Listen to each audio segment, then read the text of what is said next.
আসসালামু আলাইকুম। আচ্ছা, আশা করছি আমাকে শুনতে পাচ্ছ তোমরা।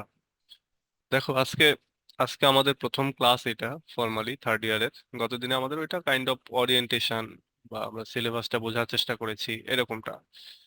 তো আজকে থেকে আমরা আমাদের মেইন যে পড়াশোনা সেটা শুরু করব। তো আমরা কিভাবে পড়বো সেটা একটু দেখি। আমরা এই যে লেকচার শিট আছে, তোমরা সেকেন্ড ইয়ারে পড়েছো যারা, তারা জানো যে লেকচার শিট থেকে আমি পড়াই। তো এই লেকচার শিটের যে টেক্সট গুলো দেখতেছো এগুলো সবই নেটে নেটে তোমরা পাবা, নেটে অ্যাভেলেবল আছে। এবং নেট থেকেই বিভিন্ন জায়গা থেকে বিভিন্ন জিনিস, যেটা যেটা আমার মনে হয়েছে যে এটা ভালো দেয়া আছে, তো সেই জিনিসগুলো আমি এক জায়গায় করেছি। এক জায়গায় করে লেকচার শিট আকারে তৈরি করে যাতে তোমরা এগুলো পাও। এগুলো সবই পাবা, হ্যাঁ, এগুলো সবই নেটে পাবা। কিছু জিনিস আছে যেগুলো হয়তো নেটে গোছানো থাকবে না, সেগুলো আমি এখানে গুছিয়েছি নিজের মতো করে, হয়তো কিছু সেন্টেন্স এদিক সেদিক করেছি এরকম। তো সেক্ষেত্রে এটা আমার তোমাদের আগের যে ইয়ার বা তার আগে যেমন ফোর্থ ইয়ার আছে, এরপরে থার্ড ইয়ার আছে, আরেকটা ওল্ড থার্ড ইয়ার, সবাই বলতেছে যে না এটা হেল্পফুল। তো সেক্ষেত্রে আমিও আশাবাদী যে হ্যাঁ, এটা তোমাদেরও অনেক হেল্প করবে। তো অনেকেই এটা করে থাকে যে এটা প্রিন্ট আউট করে নেয় এবং সে অনুযায়ী পড়ে। তো তোমাদেরকেও আমি এটা পিডিএফ আকারে শেয়ার করব, তোমরা সেটা প্রিন্ট আউট করে নিতে পারবা যারা যাদের দরকার হবে। আর মানে এই বিতর্কে কেউ যেও না, কারণ এরকমটা অনেকেই বলে থাকে যে উনি তো নেট থেকে সব নিয়ে দেন। তা আমি স্বীকার করি যে হ্যাঁ, সবই নেট থেকে। কারণ এগুলো এত এত লেকচার শিট তৈরি করা তোমরা এই যে থার্ড ইয়ারে প্রায় 50টার মতো লেকচার শিট পাবা। তো 50টা লেকচার শিট তো আর ওই হাতে কলমে হাতে হাতে লিখে লিখে করা সম্ভব না। এগুলো নেট থেকে বিভিন্ন জায়গা থেকে কালেক্ট করা। আচ্ছা, আর আমরা যেভাবে পড়বো সেটা হচ্ছে যে এই যে আজকে আমরা আমরা যেটা পড়বো, আমাদের যদি সিলেবাসে যাই, সিলেবাসে এসে আমরা সিলেবাসের 1 নম্বরে যদি যাই, আমরা এই যে এইখানে Elizabethan and Jacobean drama, Elizabethan এবং জ্যাকোবিয়ান ড্রামা, এই এই পার্টটার আন্ডারে আমরা পড়বো হচ্ছে এই যে ক্রিস্টোফার মার্লোর লেখা the ট্র্যাজিক্যাল history of doctor Faustus. The ট্র্যাজিক্যাল history of doctor Faustus, সংক্ষেপে ডক্টর ফস্টাস নামে পরিচিত এই রাইটিংটা। তো এইটা আমরা পড়বো। আর এটা যখনই আমাদের ক্লাসটা হয়ে যাবে, আজকের ক্লাসটা হয়ে যাবে, তখনই আমি তোমাদেরকে ব্রিফ কোশ্চেনের কিছু ছবি দেবো। ব্রিফ কোশ্চেনের, এবং ওই ব্রিফ কোশ্চেন গুলো তোমাদের হোমওয়ার্ক থাকবে আগামী দিন। মানে এটা এটা আগামী দিনে না, এটা আমি প্রতি কিবার কিবার করি জানো এটা। আজকে তোমাদের কি বার, আজকে শনিবার। তাহলে শনিবার এবং এরপরে বুধবার, প্রতি শনিবার এবং বুধবারে এই ব্রিফ কোশ্চেনের পরীক্ষা হয়। এবং এই পরীক্ষাটা আমি নিতে থাকবো। তোমাদেরকে আমি কোশ্চেন করে দেবো এবং তোমরা এই কোশ্চেন অনুযায়ী পরীক্ষা দিবা। এখন তোমাদের মনে হতে পারে যে আমি পড়বো কোথা থেকে, অনেকে তো বই টই কিনুনি, তাই না? সমস্যা নাই, আমি তোমাদেরকে ওই ব্রিফ কোশ্চেনের কিছু দিব, ছবি দিব, ওই ছবিগুলো দেখে দেখে তোমরা পড়ে নিবা। আর পরীক্ষাগুলো দিবা। পরীক্ষাগুলো দিয়ে যেটা করতে হয়, এই খাতাগুলো আমি দেখি না। খাতাগুলো আমি দেখি না, কিন্তু যেটা হয় যে তোমাদেরকে পড়ার ভেতরে রাখার জন্য। ব্রিফ কোশ্চেনে আসলে দেখে লাভ নাই।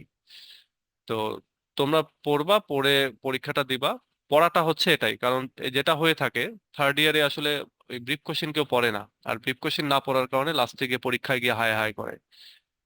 তো আমি ব্রিফ কোশ্চেনটাকে চর্চায় রাখার জন্য এই যে তোমাদের আগের যে সিনিয়ররা রয়েছে ওদেরও প্রায় 30-35টা পরীক্ষা নিয়েছি। ফোর্থ ইয়ারে 30-35টা পরীক্ষা নিয়েছি। তো তোমাদেরকেও নিব, তোমরা ওইভাবে পরীক্ষা দিও। হয়তো আজকে যে ক্লাসটা নিব সেই ক্লাসটার পরীক্ষা আহ, সামনে বুধবারে নেব। আমি কোশ্চেন দিয়ে দিব। এই কোশ্চেনটা আমি যে কোনো সময়, দিনের যে কোনো সময় দিতে পারি। তোমরা ওইটা নিয়ে তোমরা যে কোনো সময় পরীক্ষা দিয়ে নিজেদের মতো করে খাতায় লিখে বা ওই প্রশ্নটা পড়ে, অনেকেই আছে যে প্রশ্ন পাবলিশ করার হচ্ছে পরে ওই প্রশ্ন দেখে দেখেই পড়ে পরীক্ষা দেয়, কিন্তু যেটা হয় যে পড়ার ভেতরে থাকতে হবে আর কি। আর খাতায় লিখে ওই লেখাটা হচ্ছে ছবি তুলে গ্রুপে পোস্ট করতে হবে। এটা করলে আমি বুঝতে পারবো যে হ্যাঁ, তোমরা পড়ার মধ্যে আছো।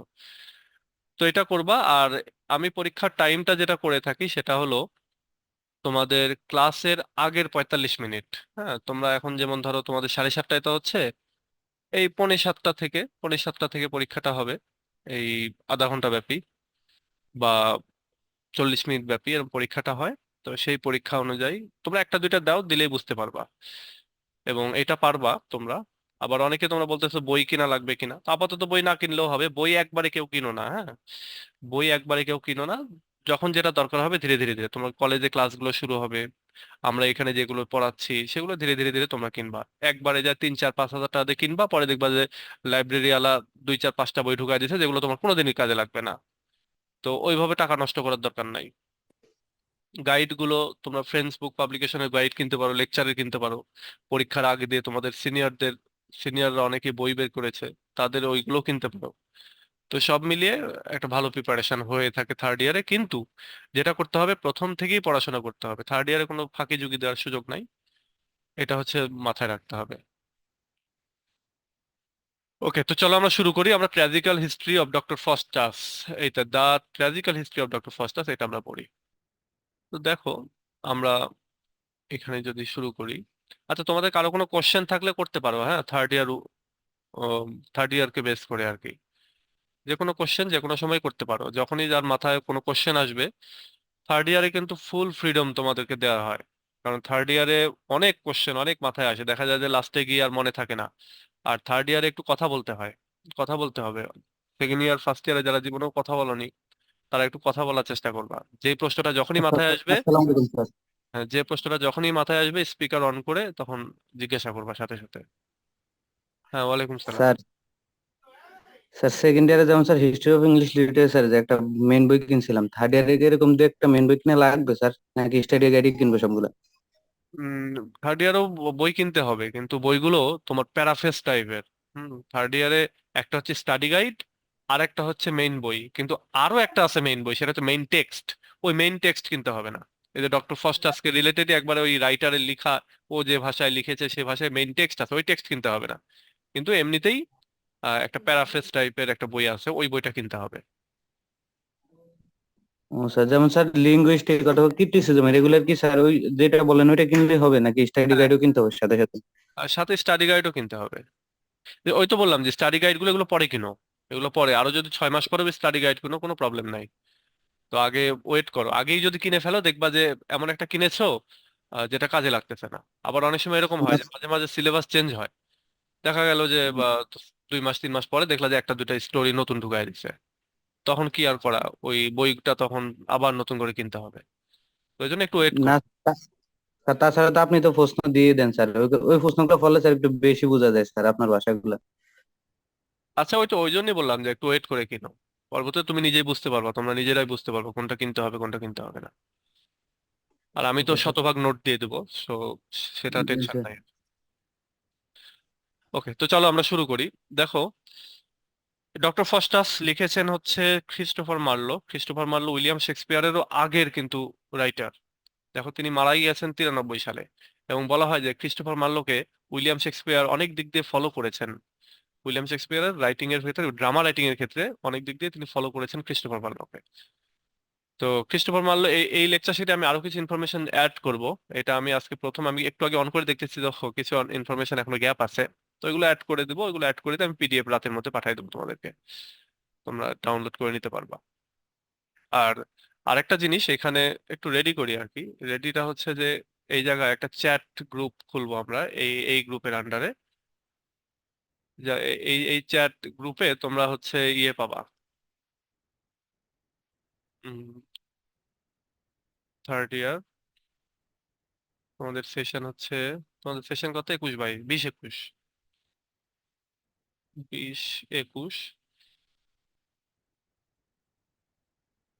আচ্ছা, আমি এখানে থার্ড ইয়ার 20 21 দিয়ে রাখি।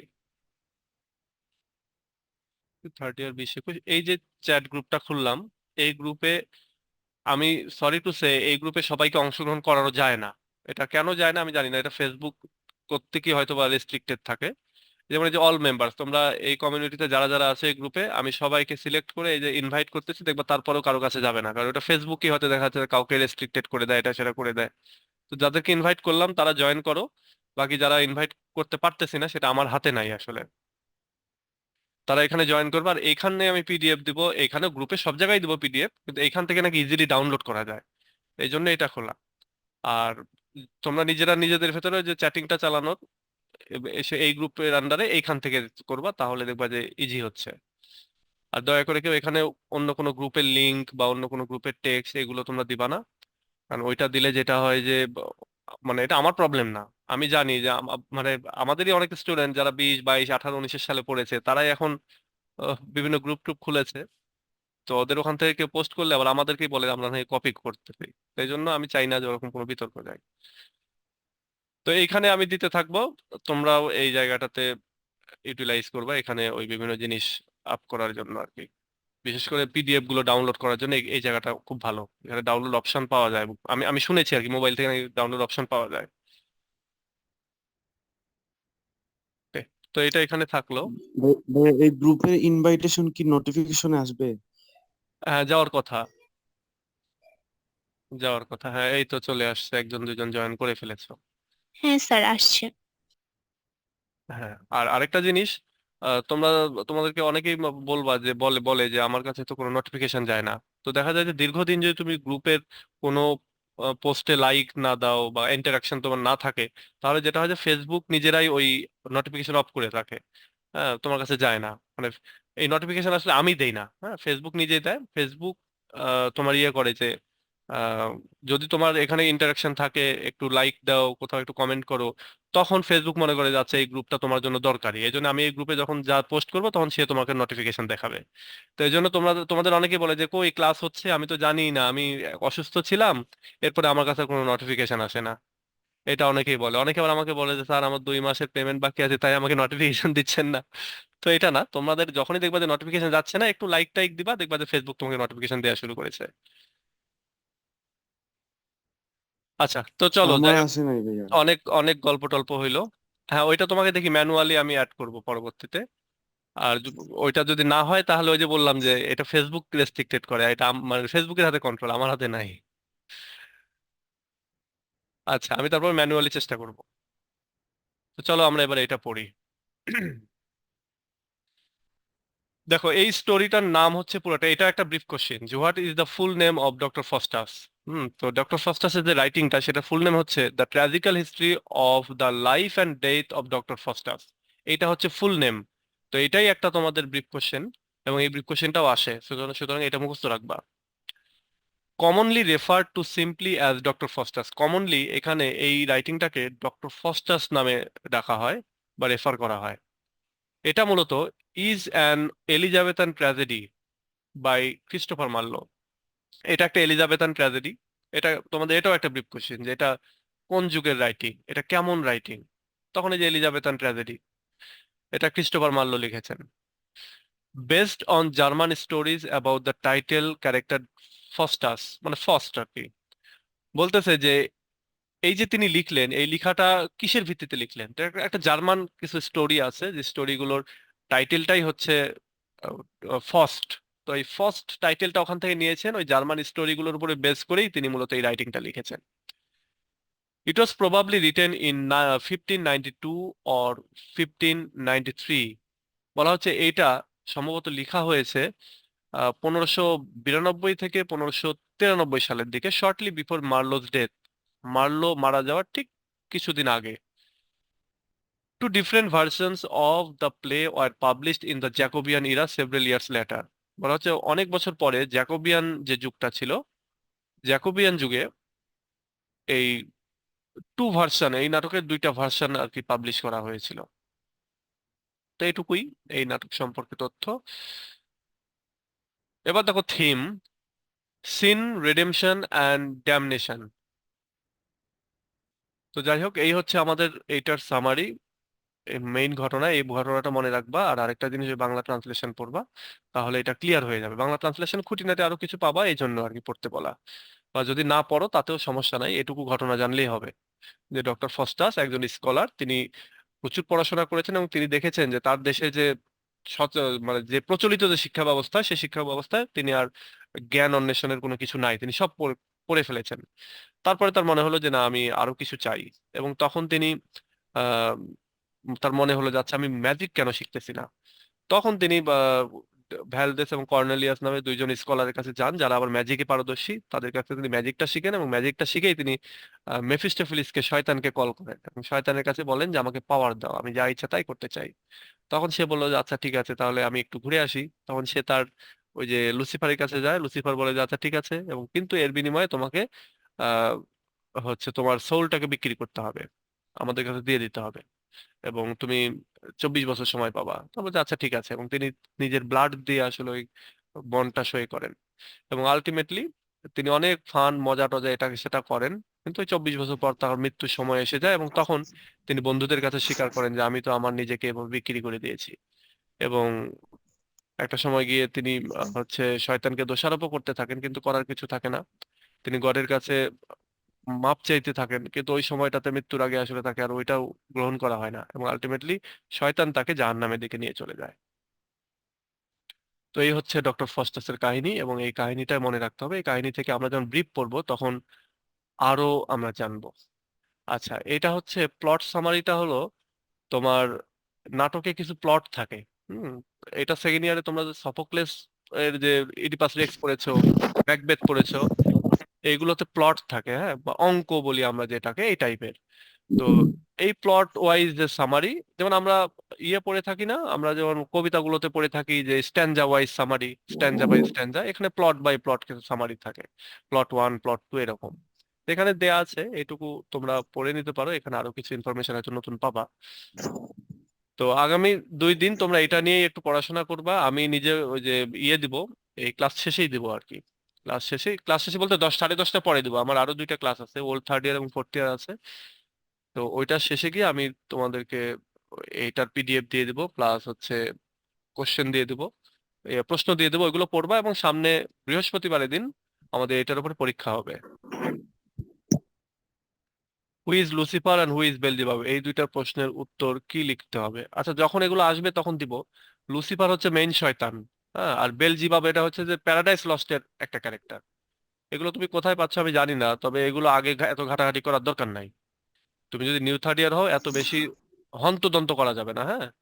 আমি তোমাকে এগুলো সব জানাই দেবো, এগুলো তোমার এত টেনশন করতে হবে না। তোমাদেরকে আমি ভালো জানালেই তো তোমরা পরের বার আবার আমার কাছে ফোর্থ ইয়ারে আসবা, তাই না? তো এই মাথা ব্যথা আমার, আমি সব তোমাদেরকে জানিয়ে দেবো।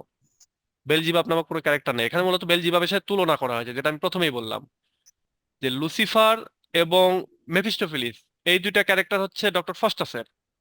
যখন প্যারাডাইস লস্টে পড়বো তখন এই দুইটা ক্যারেক্টারই ওইখানে আমরা নাম পাবো। একটার নাম পাবো হচ্ছে শাতান, সে হচ্ছে লুসিফার, আর আরেকটা পাবো বেলজিবাব, সে মূলত এই মেফিস্টোফিলিস। ওইখানে আর 2টা ক্যারেক্টার পাবো।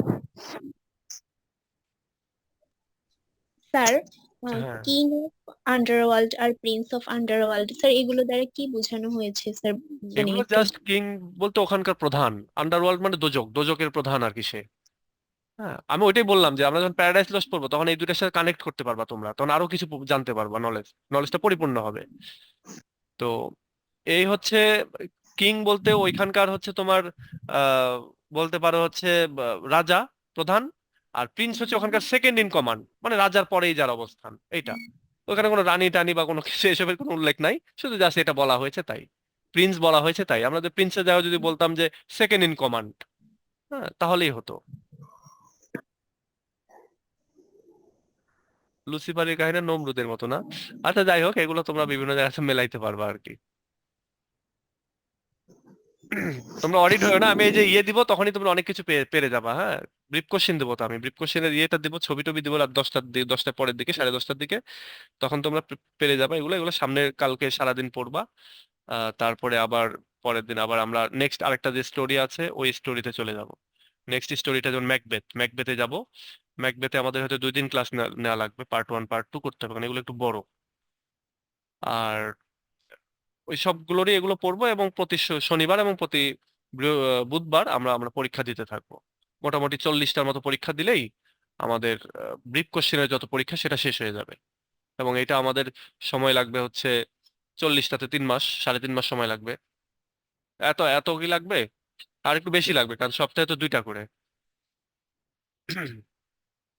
আচ্ছা, তো ঠিক আছে, তাহলে আজকে এ পর্যন্তই। ভালো থেকো, আর কারো কোনো প্রশ্ন জিজ্ঞাসা এগুলো থাকলে এই যে এখানে এই গ্রুপে করতে থাকবা, নক দিবা এই যে এই গ্রুপে, আমি এখান থেকে অ্যান্সার দিতে থাকবো। আচ্ছা, তো ঠিক আছে, আজকে এ পর্যন্তই। ভালো থেকো, নেক্সট ক্লাসে আমরা কথা বলবো আবার। আল্লাহ হাফেজ।